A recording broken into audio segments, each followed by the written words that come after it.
All right, good morning, folks. What's up? Woo.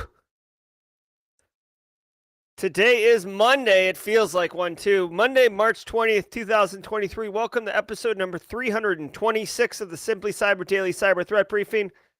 I'm your host, Dr. Gerald Auger, and over the next 45 minutes, me, you, Tom Bishop, Kenneth Ruff, Jordan Turney, Carrie Andrew Nakamura, Sean Washington, T-Bone, and the entire Simply Cyber community are going to be ripping through the top cybersecurity news stories of the day.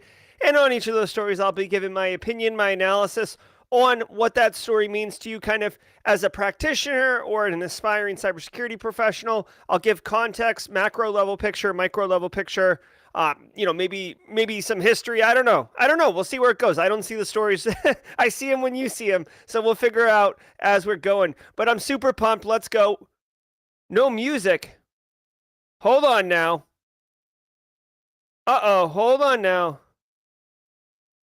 You guys don't hear the music right now? Because that's going to be a problem. Oh boy. Let's figure it out.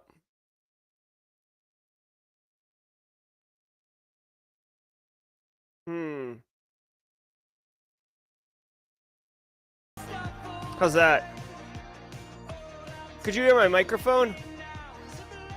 Can you hear me now? Let me see. All right, so we got audio and music now. All right, there we go, guys.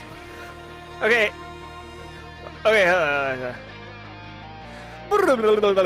It's a Monday. Let's reset. Oh, this is good.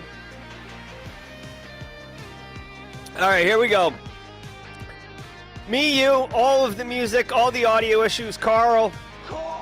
We're going to be shredding through the top cyber stories of the day. But before we do that, I do want to say shout out and thank you to the mods for letting me know that the music wasn't playing. Genuinely appreciate that. It isn't. Joel B saying it's not Simply Cyber without audio issues. Before we get into the news, guys, want to say shout out, much love and respect. Go check out Panoptcy Security, one of the stream sponsors. My good friend Brandon Poole runs that business. Guys, if you want quantified risk assessments, which is basically evidence-based risk assessment, which you basically would use in order to inform where you're going to invest money, invest resources. Basically, quantified risk assessments are for businesses that are either about to build an information security program a little bit more mature or about to invest in their information security program to accelerate it, to mature it. If you're an insurance, like say you're a company and like your insurance company's like, you need X, Y, and Z. Well, that's not really building a program. That's like responding to insurance companies on what solutions, and you probably do need MFA. But if you're looking to actually build cybersecurity incorrectly, consider contacting Panoptcy for a quantified risk assessment. An excellent use of your resources to inform and plan appropriately. Links in the description below. Also want to say much love to XM Cyber. If you guys don't know about them, they have you covered, because all businesses, I'm telling you, all businesses have misconfigured technology, vulnerable unpatched technology, mismanaged credentials, Carl running around with domain admin, other exposures all over the place. You sprinkle in a little bit of cloud on your on-prem infrastructure, and you've got a recipe for a hot mess on fire. Now, what XM Cyber does, they've introduced a new way to kind of address this hybrid cloud exposure. So instead of looking at silos of issues, like here's your scan report from your vulnerability scanner, like here's a bunch of crap, like identity and access management, they handle that stuff. Instead of doing all that, XM Cyber's platform actually combs over your environment and provides you an attack path to allow you to proactively uncover the attack paths, and some of them you may not even see, like quote unquote hidden attack paths, and identify where some of your security controls you might think are in place, but they're actually not. So technically they could be exploited. It'll allow you to actually prioritize the issues that really need the focus of your information security office or of you to do real cyber risk reduction and cut off attack paths to keep bad guys from getting to your crown jewels. So if you're interested in that, or at least investigating what this type of tool looks like, Visit xmcyber.com, click the link in the description below, and you can get a demo of their exposure management platform. If you're working in a hybrid environment and they didn't say this, but to me, I'm sure they want everybody to use their product. But in reality, I feel like mid-size to large enterprise, especially mid-size, where they're transitioning from like, oh, we know where all the tech is, to we don't have asset inventory, we have no idea what's going on, and we're exposed. Like, that's kind of the sweet spot of where I would see massive value for a tool like this. So consider checking it out. Also, I want to say much love to Barricade Cyber Solutions, but more about them at the mid-roll. Now, remember, each episode of the Daily Cyber Threat Briefing is worth half a CPE, so be sure to say what's up in chat. You can do it many different ways. If you're live, love it. I see 134 of you. Good day to you. I hope you caught the audio issues at the beginning. If you're on replay, you could skip over the audio issues, you lucky duck, but hit hashtag team replay in comments. I love to see the chat there and engage with you all there. Also, if you are a hashtag team hybrid, meaning you started late and you caught up to us in real time, welcome to the now, my friend. Good morning to you, Chris. Sybil Rudd, it's good to see you. And finally, my favorite group of folks, hashtag passive observer. If you are quiet in chat, if you're a regular here, especially if you're a regular here, you are part of the Simply Cyber community.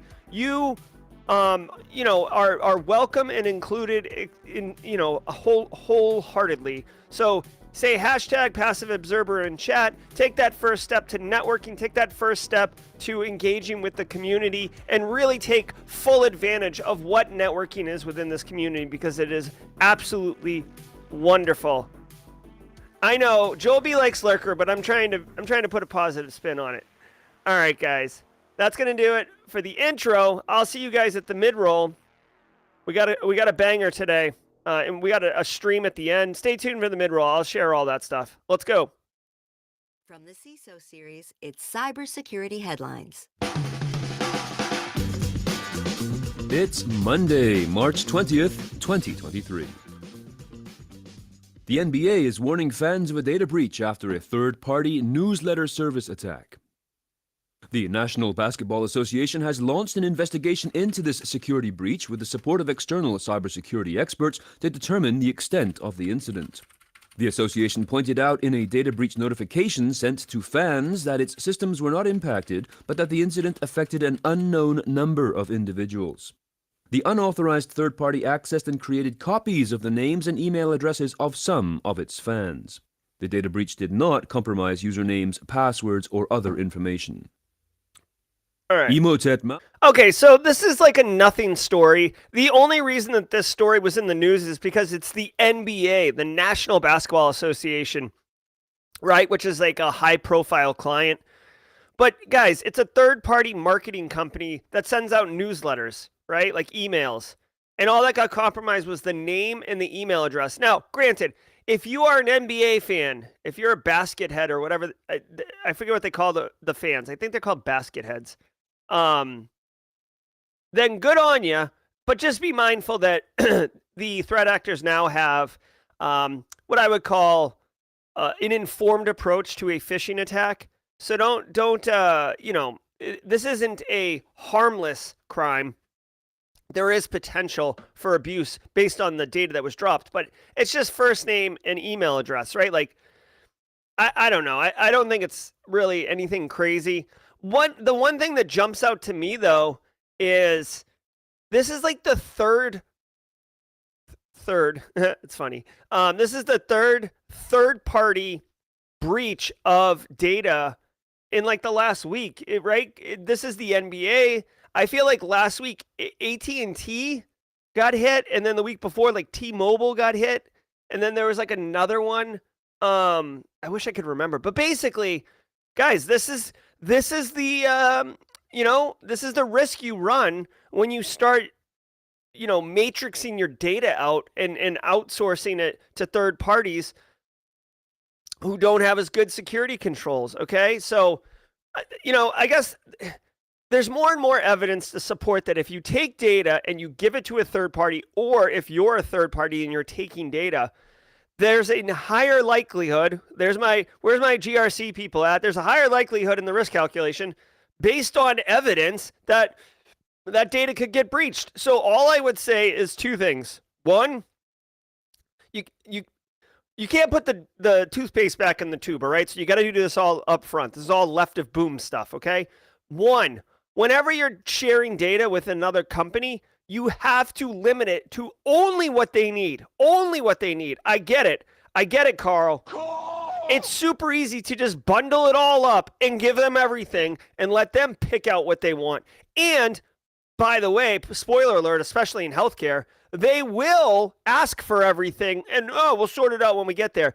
And the reason that they're doing that, or the business is asking for it to give to them, the reason they're doing that is because, yeah, okay, like, we need your name and email address to send out these newsletters. But if you give us demographic data and if you give us other information like house address and region and location, we might be able to do some really interesting experimental stuff and see if we can get better margins, better revenue, better conversions, right? All these terms that have to do with straight cash, homie. That's right, Randy. Straight cash, homie.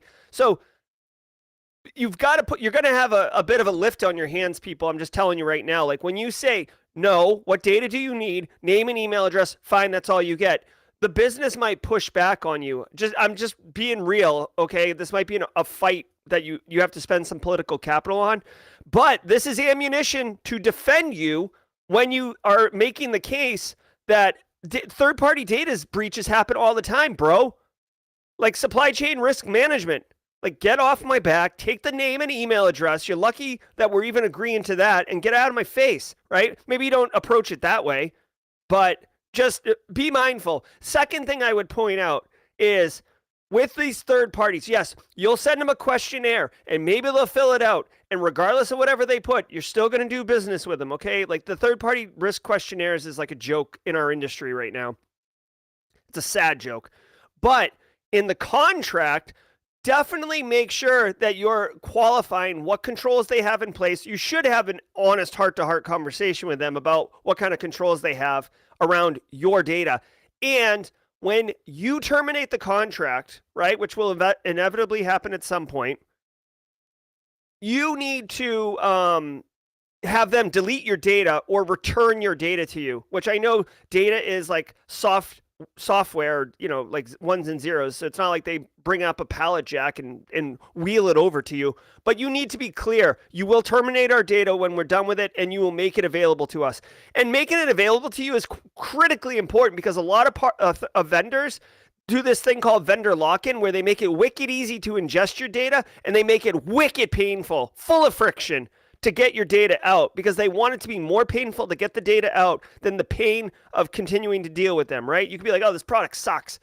Ugh, but it's like such a bear to get off of it. Like, let's just kick the can down the road, all right? That's my third-party risk 101 teaser. Thank you. Malware now distributed in Microsoft OneNote files to evade defenses.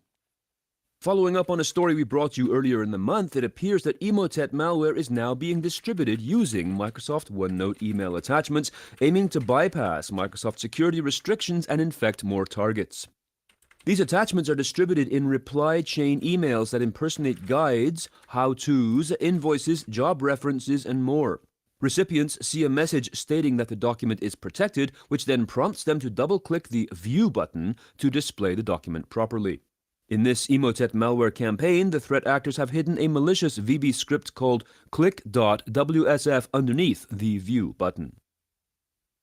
Dutch shipping job. All right, guys. Now, this is a malicious Word doc, okay?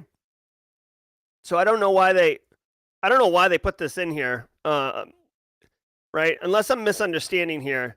Oh, the campaign continues to use Word in Excel, but Microsoft now. All right.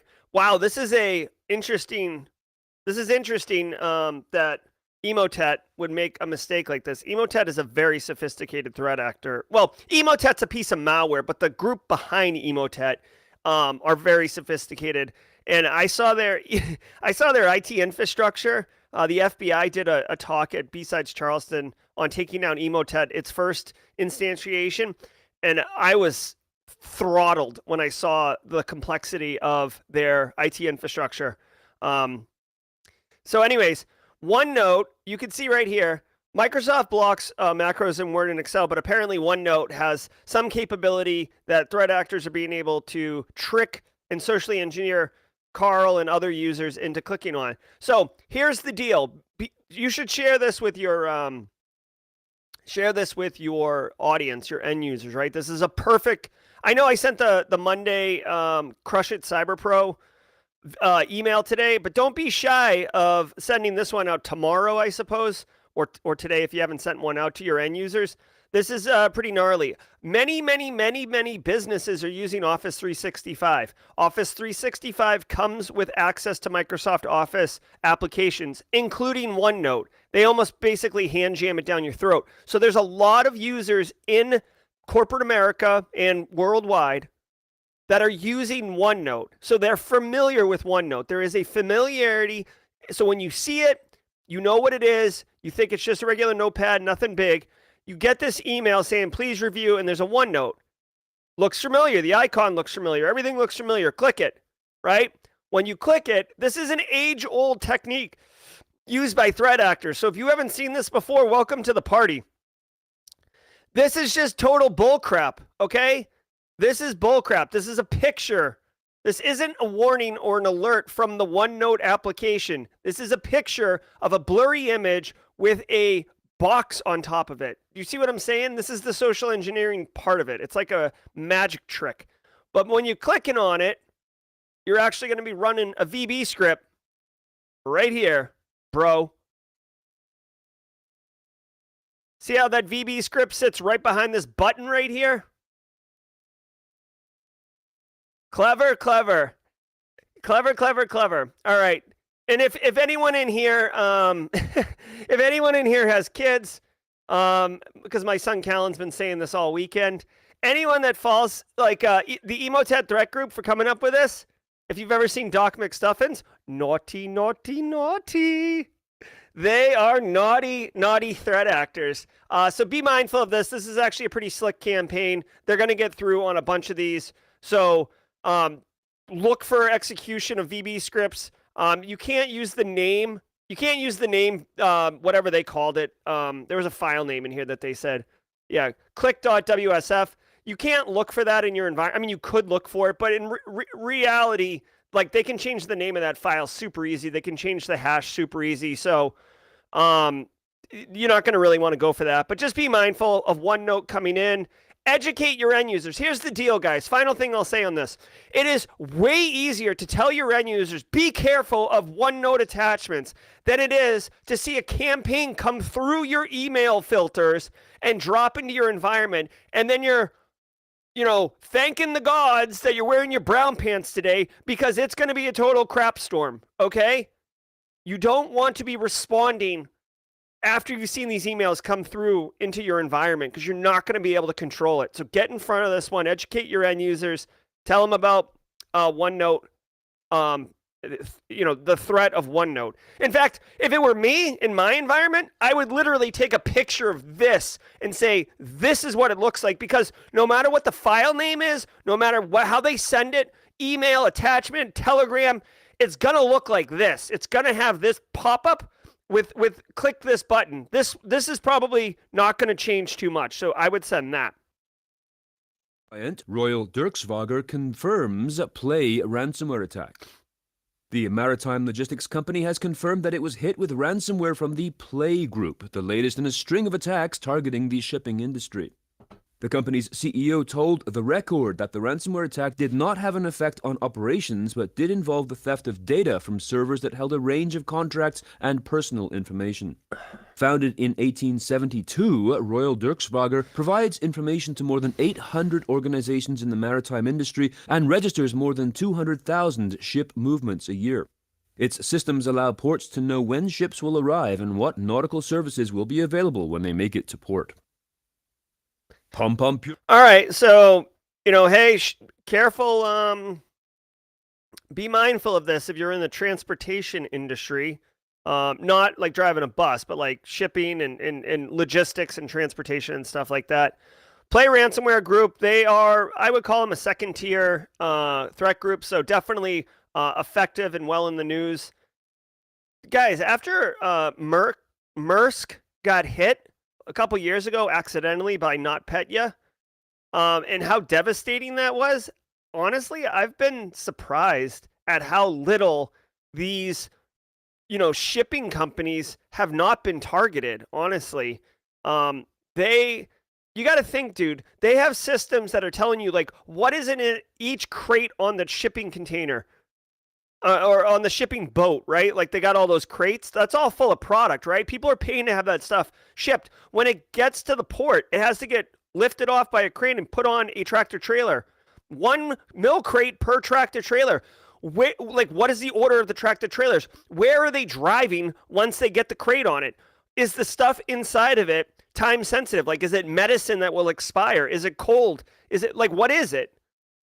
Right? This is all logistics. It gets very complicated. And when you have your IT infrastructure pulled down, it's a hot mess on fire. Anyways, I just think the impact is so significant in transportation and shipping that I'm surprised ransomware hasn't looked there. Now, Royal Dirkswigger, I've never heard of them before. It's kind of interesting. I'd be curious if, Doris and Gregor, some of the German folks in the Simply Cyber community, if this is well known.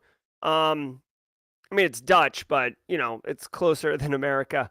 There isn't much here. I guess basically just know that this may impact us a little bit downstream of less stuff in the grocery store, or it might take an extra day or two for your Amazon order, whatever. But this isn't good. What really stinks? The final thing I'll say about this one, worth keeping your eye on, is apparently the guy who's the CEO bought this company after it went through bankruptcy a year ago or so. So this company's probably not super healthy, and I don't know what the ransom is going to be asked for, but if they ask for too high a ransom, hold on, they brought $2 billion in revenue in 2021. That doesn't sound too bad. That doesn't sound too bad. I could probably figure out something for $2 billion. Yeah, here's another company that got hit in a similar cyber attack. So I guess the TLDR here is if you work in shipping or transportation, BSEC, Aaron, etc., this is a great story to throw in the back pocket and leverage for budget or investment, right? Unmasked. Breach Forums mastermind arrested in New York. U.S. law enforcement authorities have arrested a New York man identified as Connor Brian Fitzpatrick in connection with running the infamous Breach Forums hacking forum under the online alias Pom Pom Purin. When arrested in Peekskill, New York, a town about 35 miles north of Manhattan, Fitzpatrick confirmed he was the owner of the alias and was the owner and administrator of Breach Forums. This according to FBI Special Agent John Longmer. He has been charged with 1 count of conspiracy to solicit individuals with the purpose of selling unauthorized access devices. He was released a day later on a $300,000 bond signed by his parents and is scheduled to appear before the District Court for the Eastern District of Virginia on March 24th. All right, so really quick, BSEC said that this attack did not impact operations. So good on Royal Dirkswagger for cyber resiliency. I'll just say that. Next, sounds like a major threat actor got taken down. You know what we're doing? Regulators! Mount up. That's right. Thank you, Nate Dogg. Listen, guys, if you're operating a criminal enterprise, especially if you're in the United States, you should I don't know how you sleep well. Dude, I would constantly be looking over my shoulder. This guy, Pom Pom Purin, arrested. So, he was facilitating crime. He wasn't really committing, he wasn't victimizing people, but he was selling information that could be used to victimize people. And good on him. Good on law enforcement for getting them. I do want to say +1 on I guess +1 on agility or +1 on luck roll. It was St. Patrick's Day over the weekend, and this dude's name's Fitzpatrick, so I don't know. Somehow I find that poetic. All right. Yeah. So here's the final thing I'll say about this. it's great that this guy got taken down. Way to go, FBI. But sadly, I don't think that this is like, basically, I feel like threat actors and dark web data, it's like water, okay? It's like water. When you close up something, right, the water just goes somewhere else, right? Like there's going to be another form. We see this over and over again with dark web marketplaces, right? This forum is going to go down, and another one, there's probably several other ones, and one of them will just rise to be the most popular one, right? Like, think about it for a second. Like, if Google went down, right? If Google didn't exist anymore, right? Google for search, just for search. People wouldn't stop searching the internet. They would just go find another tool to search, right? Like I don't like Bing at all, honestly. But if it was the best choice out of what is available, then I guess I would use Bing. So this is going to be a story and maybe deter some people from committing crime on the dark web. But the real impact, in my opinion, is not very high because it will just crop up somewhere else. Second of all, yeah, I agree. Oh yeah, DuckDuckGo is a great option. Definitely. I would definitely not Bing. Ugh. But the final thing I'll say, and this is a personal thing, right? If I was a criminal threat actor, if I was running an breach forum or ransomware or whatever, I would not do it in the United States. I would move, right? Like if I'm like, okay, I'm going to become a criminal. Like the money's too good, right? Straight cash, homie. I'm tired. I'm tired of getting up and doing the live streams every morning. I'm tired of audio issues. I'm going to be a criminal. Guess what? First thing I'm doing, moving out of the United States. Dude, you are literally like running with meat skewers in your hand if you are doing these things in the United States. Like, dude, like, what are you, nuts? Anyways, that's just me. I'm also not interested in committing crime, so don't worry, I'll be here. And now, a word from our sponsor. Ooh, sponsors. Conveyor. Do you love security questionnaires? Then you're gonna hate Conveyor, the end-to-end trust platform built to eliminate questionnaires. InfoSec teams have reduced questionnaires by 80% by giving their customers access to our self-serve trust portal to download docs and answers. For any remaining questionnaires that do come in, use our GPT Questionnaire Eliminator response tool or white glove questionnaire completion service to knock them off your to-do list. Use all three parts of the platform to solve the questionnaire problem or start with one. Learn more at conveyor.com. That's CONVEYOR.com. All right, way to go, Ciso Series with the mid-roll, nailing it. Carrie knows what's up. It's what we do on the mid-roll every day, everybody. I want to say thank you, everybody, for being here today. Great Monday, getting it started strong. Thank you again to Panoptcy and XM Cyber for the continued support. And thank you to Barricade Cyber Solutions. I do love me some Barricade Cyber. They are dedicated, and Eric Taylor, a well-known member, he's a mod of Simply Cyber. His company is dedicated to helping businesses from cyber attacks and recover from the damage done. Cyber attacks can cause massive issues for businesses and send dedicated, hardworking business owners into turmoil, but Barricade Cyber Solutions knows how to mitigate the damage done by cyber incidents. Check them out. Go to barricadecyber.com. Links in the description below.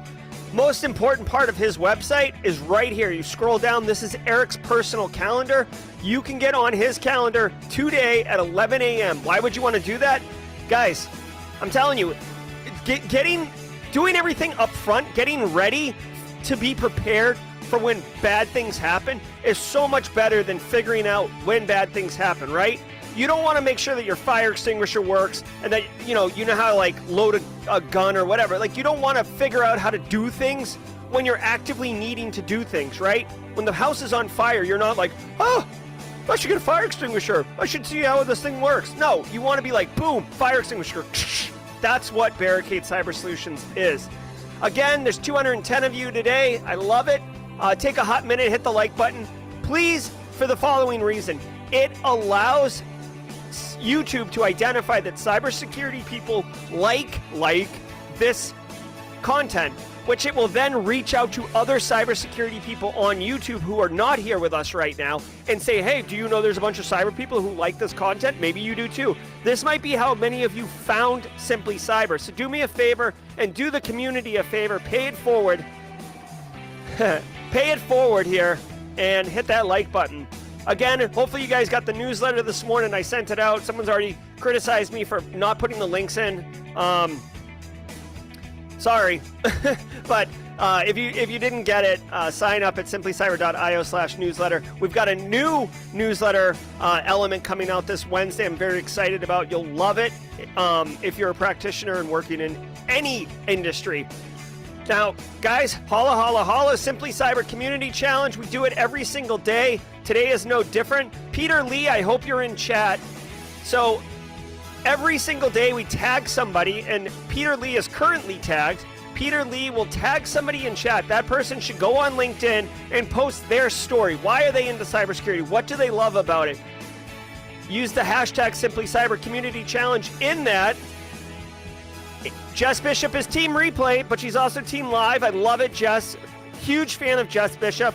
Amir Scott is officially tagged in the Simply Cyber Community Challenge on Team Replay. So whoever Peter Lee tags and Amir Scott, if he accepts, go on to LinkedIn, post your why, add hashtag Simply Cyber Community Challenge, and here's the real value. Everybody in chat right now, go to the post and connect with people who are commenting and the original poster. You will build your own network to use for you later on in your career. Networking is so incredibly valuable. I cannot emphasize it enough, and this is a perfect way to do it. So giddy up on that. Thanks to Jess Bishop for her handling of the Simply Cyber Community Challenge, and holler, holler, holler at Peter Lee. Mods, please keep an eye out for Peter Lee. I can't keep an eye out. Monday is Callan's Art of the Week. Every single Monday, Callan does something over the weekend for art. Today is, he did this one a little bit ago, but this is still good. He wanted to submit it. He did a at-home project, built his own wood truck. You see these things at like Home Depot and stuff. So, functioning truck, good project. Way to go, Callan, for making it your own. Love it, love it, love it. All right, guys. Oh, by the way, right now, I always forget these things. Right now, over at Simply Cyber, running 50% off on the GRC Analyst Masterclass. If you've taken the class, you know exactly what I'm talking about. If you've been thinking about taking it, please take advantage of the 50% off. Code is Spring Break at checkout. Let's get back into the news. Cancer patient sues medical provider after ransomware group posts her photos online. The suit against the Lehigh Valley Health Network came after hackers posted nude photos of the cancer patient along with her health records, another sign that ransomware gangs are becoming more brazen in their efforts to convince victims to comply with extortion demands. The Lehigh Valley Health Network suffered the attack on February 6th and publicly disclosed that it was the victim of a cyber attack in a February 22nd statement posted to the company's site. The ransomware group demanded payment, but the company refused to pay. The suit seeks class action status for all parties whose data was exposed and monetary damages to be determined later. Yep. So this sucks, okay? So here's what happened. As you can imagine, ransomware threat actor group compromises business, exfils data, threatens to release the data. Now, normally this is like email address or first and last name, or in the Minneapolis school system situation, like just internal documents, emails and stuff like that. Okay, that sucks for that organization, but it doesn't really move the needle. Well, now we've got not just healthcare data, but really sensitive photos. And when it says nudes, I mean, it's not like lusty, I would assume, not lusty, kind of inappropriate, like, you know what I'm saying. It's not like porn, okay? They're cancer patients, I would assume, potentially breast cancer patients, and they have photos for measuring, progress, diagnosis, treatment plans, etc., right? Now, I want to say this is very sinister of the threat actors to post this information. Now, I get why they're doing it. As scumbag as it is, they are trying to leverage and put massive pressure on the victim being the organization here, to pay the ransom. We will release your customers' nudes if you don't pay us, right? It puts them in a very precarious situation. And I would also say, like, if you work in healthcare, this is a really interesting dynamic to introduce to a tabletop incident response exercise. Very interesting, okay? Because normally when we say, oh, the threat actor's got the data, we keep it wicked generic. It's almost like an abstract concept of like data, right? Like it's a resource. In reality, like the data is something specific. So when you say this data, it definitely changes the conversation and gets the business side at the tabletop exercise engaged and involved. Now, this woman is suing the healthcare provider for not protecting the information. That does make big news. I would say they're getting sued for the data breach, BSEC says. I would say, here's the thing, depending on what level of security the organization had in place, this lawsuit could be frivolous. You cannot 100% secure anything. Okay, that's a fact. So, the healthcare organization in this instance might be able to make the claim that we were doing all the things we were supposed to. We adhered to NIST cybersecurity framework. We adhered to CIS 18. We were doing the right things. We had annual audits. We were compliant with whatever, right? Like, there's a million different things that they could possibly have been doing and still got hit, right? If you have an insider threat, crap happens, right? So I'm not saying that this isn't bad for this this individual who had her nudes posted, and it's not good for the healthcare provider too, but I just don't know where it's going to go. The final thing I would say on this one that's kind of interesting, I just looked up at the HHS OCR, Office of Civil Rights. Now, I didn't do a comprehensive search, but I looked for Lehigh, which is the what this hospital is, and it doesn't show up.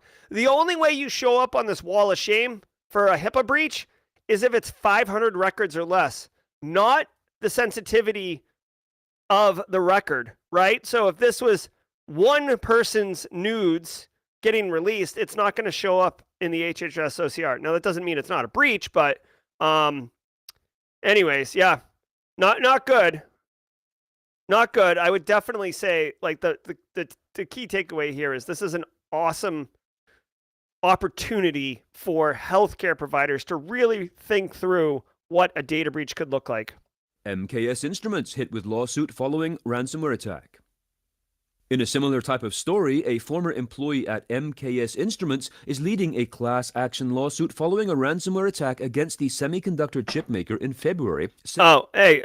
Correction. 500 records or more. I don't know why I said or less. I got a lot in my head. The company's negligent cybersecurity led to the unauthorized and unnecessary breach of personal identifying information. On February 13th, MKS discovered it was the victim of a ransomware attack which impacted business systems and delayed or disrupted the company's ability to process orders, ship products, and provide other services. This, according to comments made by the CEO, John Lee, in a February 28th earnings call. According to a complaint filed March 3rd in the Orange County Superior Court of California, John Doe is a former employee at MKS Instruments' Irvine branch office. Doe and others provided personal and medical information to their employer, information that the company said may have been stolen and exfiltrated during the attack. All right, dude, so it's like ransomware. It's like, oh, where's my Oprah? You get a ransomware, you get a ransomware, you get a ransomware, you get a ransomware. Dude, it's like ransomware, bingo today. Okay, so this company... this company's getting sued. Guys, nothing sucks more. Guys, okay, so like getting hit with ransomware sucks. Then being sued for not doing enough to protect your data sucks. And then being extorted by a threat actor sucks. This is why, guys, I'm telling you right now, unless you're incredibly good at communicating, it's very difficult to explain to the business how much of a colonoscopy suffering a data breach with a ransomware, kind of angle data breach is until you've actually experienced it. And then you're like, oh yeah, like this is what I've been telling you. And they're like, oh, this is why businesses write blank checks after the incident. You're getting sued all over the place. A former employee, so they definitely have internal information, is leading a class action lawsuit, which we all know means lawyers get paid. Straight cash, homie. And victims don't. But and basically is saying that they didn't do enough. They did not adequately protect the information. It'd be interesting to see where this story goes, honestly, just out of like pure curiosity. Bunch of data was stolen. Wow. Like, why do they have, like... Dude, like, why are they, like, sexual orientation, bank account information, compensation and equity? Like, what kind of company is this? I thought it was like an instrument company. A medical instrument company, yet they have some reason to collect data like sexual orientation and bank account information. This should be the title of the slide that you send to leadership during your monthly thing. High losses, legal costs, ransomware attack. There's 3 words you don't want to hear if you're on the business side of things. Ugh. All right.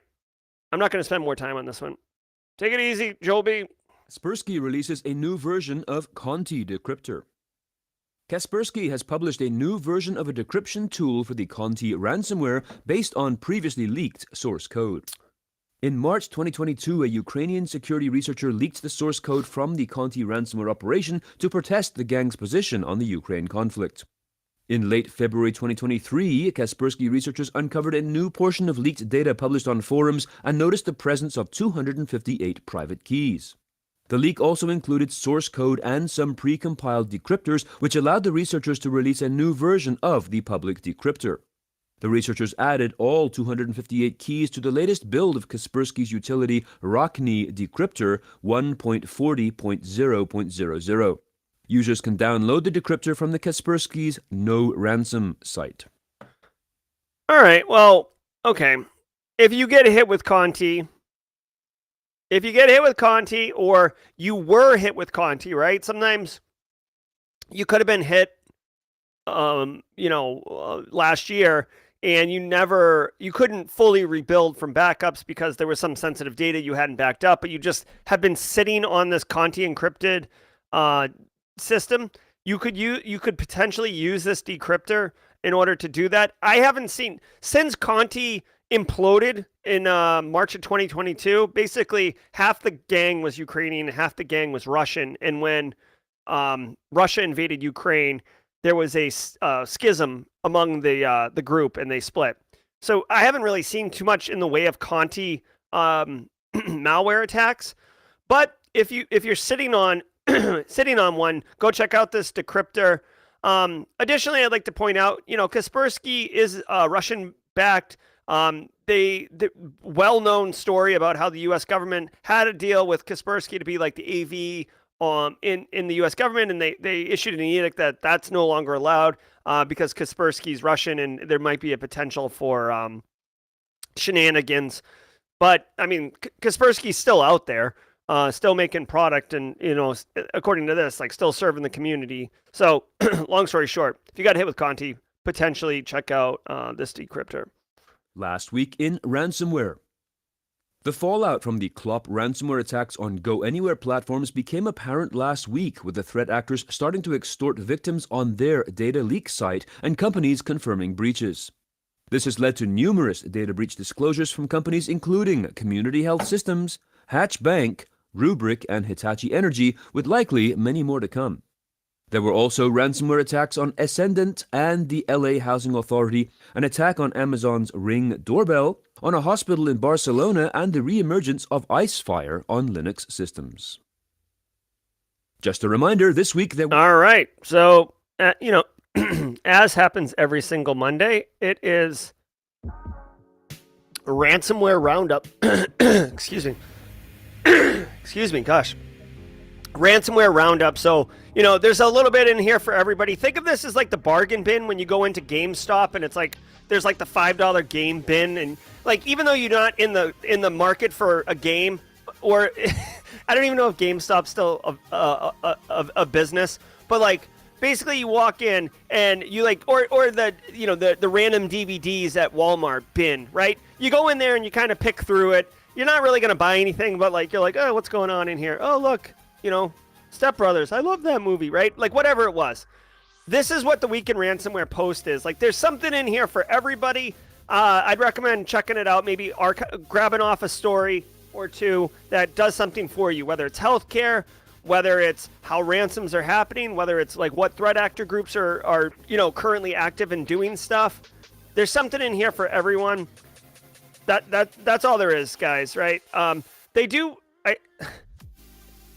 Just be mindful, guys. I've never heard of Trigona, so there's another thing for you, right? I've never heard of Trigona, but that's a new ransomware threat actor group out there for me. Cat B, I'm not familiar with. Lockbit, I do know. So, kind of sucks. So, anyways, it's just the roundup, guys. If you were here just for the news, thank you all very, very much. That's going to do it for today's show with 3 minutes over 8:45. So apologies to NCC Group and Base Case. I do want to tell you guys at 9 a.m. So in Eastern time, so in 12 minutes, I've got a video premiering called SOC Analyst Experience. If you're familiar with Eric Capuano's blog post, so you want to be a SOC analyst, think of this video as like double clicking on that blog post. Over the weekend, I built out the entire lab and I went through the entire lab. Okay. I'm making a video that will show you everything on how to do it. Like every screen that you're going to see, every installer, every part of it. It's like over an hour long. This video is a roll up of that. So think of the blog post as the top level. This video is a double click. And then the other video I'm working on is like another double click. This video is going to show you why Eric Capuano's blog post is so powerful and so awesome. I hope you can join me. Take it easy, BSEC. I hope you can join me at 9 a.m. Also, this is going to be a real fun one, guys. This one you're going to want to put on your radar for today, okay? Hold on, I'm getting. Hold on, I got to make sure that I don't have a meeting. You guys know me. Let's see. Oh, all right, cool. Here's the deal. At 4 p.m. today, and please listen up. This one's a good one. At 4 p.m. today, hold on, let me do this blog post thing here. It's in the description of the video too. Here's the blog post. Here's the video. You guys, you're definitely going to want to hear what I'm doing at 4 o'clock today. Believe that. Okay, here's the video that we're going to watch together in a few minutes. At 4 p.m. today, I've worked this out with Haiku, okay? At 4 p.m. today, I'm going to be playing Haiku Pro Cyber Range, okay? I'm going to be doing a full network packet capture analysis. I'm going to open Wireshark, which is like the tool du jour for analyzing network packets. This is very much like a forensics type experience. I'm going to be doing it live on stream. I've worked it out with Haiku that if you are in the stream with me, this is a paid range on the platform, but if you're in the stream with me, this range will be free. So what I want to do is have as many people who want to do it get in the range and follow along with me. Like we could play, like I did this a couple of weeks ago with a different range and it was a lot of fun. There was like 40 of us doing the ranges together. So I worked it out with them that this one will be available to Simply Cyber community members for that just during the stream. After if you try to do it tomorrow or the next day or whatever, it'll be a paid range. I mean, you could still do it and follow along, but it won't be free. So come at 4 o'clock today and do this with me. It's going to be awesome. Yes, this is a Garmin Forerunner. Whoop. Love this watch. Love running too. New studio updates. Thank you, Tom Bishop. Give me some jaw-jacking time 1 second. Here we go. All right, so stay tuned. All right, so now it's time for some jaw-jacking. New studio updates, guys. Big news. Literally, like I just got a text message from the contractor. They're going to be here very shortly to start pouring pavement. So here's the deal. I got concrete. Then on March 29th, 9 days from today, my studio is being delivered to the house. Okay. Then on March 30th, like I have to rip my fence down because the studio is so freaking big, for them to like get it in here. But on the 30th, I'm going to have a fence. On the 31st, electrical's being run. On April 2nd, HVAC's being installed. And then, I've got my wife and I need to like build the inside out. But I'm hoping, guys, April, maybe, let's look at the dates really quickly. I'm thinking maybe April 10th, Monday, April 10th, might be going live from the new studio. Ooh, thanks for asking, Tom Bishop. I'm very excited about it. Amazon Prime Studio. Yeah, actually, you know what? Studio's being delivered. I'm the IT guy. Yeah, like, so I basically, we went to a place that sells buildings, basically, and, like, went through a bunch and then picked what we wanted, and then they built it in the upstate, I might add, of South Carolina. So support your local business. Yeah, and now they're delivering it. Like, I've got photos. I'm trying to put together like a little video, guys. If you're interested, I'm making a little video on it. But read net logs. Yeah, here, I got you, Richard. Come join, dude. It's gonna be so fun. I'm like super excited. All right, so there's the read net logs. Remember, you can always go to simplycyber.io/streams to get to whatever's new. Shed to studio, nice. One fun thing, I don't know if the community wants to, did Peter Lee ever jump in here? Did Peter Lee tag anyone? So I've been, like, for a fun perspective, like, I've been wanting to, like, name the studio. So we've been trying to, like, mess around, we might call it the basement. We might call it, like, Grayson wants to call it the outlet. My neighbor was like, you should call it like the Palmetto Exterminator Sin Bin presented by Red Bull. You know what I mean? Like, whatever. We're just having some fun naming the shed or the studio instead of just calling it like the studio or the office. We were trying to have fun. So it will be a great place to store your flip-flop collection. That's right. Cyber Hut. Oh, the Outpost. Nice. I like that, Tom Bishop. Thank you. Thanks, Sean Washington. The Hive. Ooh. You got bringing the heat. I like that. The DDoS Den. LAN party. Sophidius Studio 55. The Honeypot. You guys are killing it. I love it. Love it, love it, love it. Did we cover the breach with the Android phones with able to gain access through Snapdragon? No, we didn't, Alexander. I didn't even hear about that one. The Command Center. I like it, Tycon Jin. SOC Analyst video is showing as premiering tomorrow, not today. What? Oh, hold on one second. I'm an idiot. Thank you. I don't know if I can do this now. Can I do this? This is like Inception-ish. Let's do it. I did it this morning before I had my coffee. Oh my god. Freaking plugins. Edit Premiere. Count. Oh my god. Here we go. March 20th, 9 a.m. Let's go. Okay. Let's refresh and see what happens. Premieres in 60 seconds. Hey, I didn't catch who said that in chat, but thank you so much for whoever said that. Thank you so much. Where is it? Where is it? Where is it? Where is it?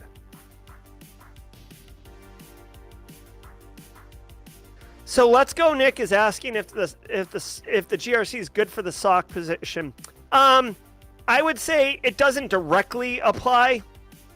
You know, like if I was going to take one course, the GRC one's probably not good. But I could see the GRC course being good to give you, like, context, okay? So, yeah. Here we go. All right. Oh, that's, by the way, that's why I wore, what shirt did you get, D. O'Neill? By the way, I'm wearing the blue team shirt today because of the SOC analyst video.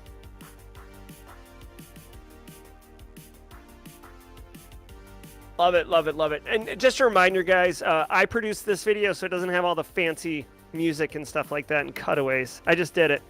All right, guys, I'm going to drop the stream.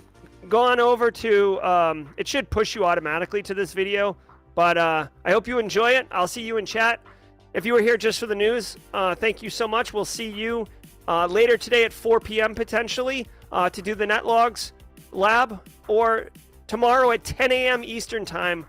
10 a.m. Eastern time. Let's go. See you guys tomorrow.